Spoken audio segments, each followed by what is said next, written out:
মাধ্যমিক গণিতের ত্রিকোণমিতির গুরুত্বপূর্ণ একটি প্রশ্নের সমাধান নিয়ে আজকের এই ক্লাসে তোমাদের স্বাগত। দেখে নাও প্রশ্নটা কি বলেছে।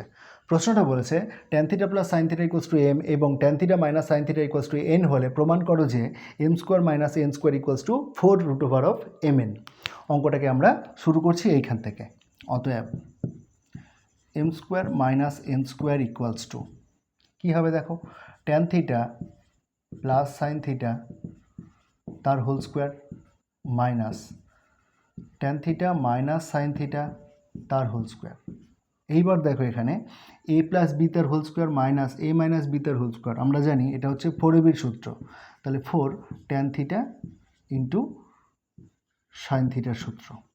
ঠিক আছে, এইবার দেখো ইকুয়ালস টু এইটাকে লেখা যাবে 4√tan² θ ইন্টু sin² θ লিখতে পারি। এইবার দেখো 4√tan² θ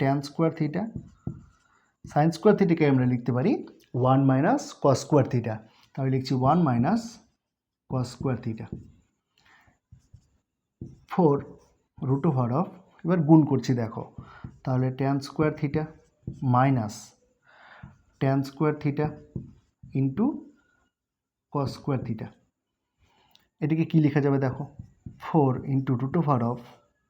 √tan² θ মাইনাস tan² θকে কী লেখা যাবে, sin² θ by cos² θ into cos² θ।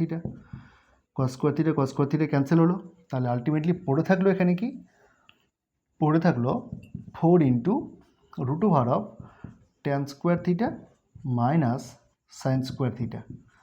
তাহলে দেখো a² - b² হয়ে গেল না, তাহলে এটা লেখা যাবে 4 √tan θ plus sin θ a + b into a - b tan θ minus sin θ।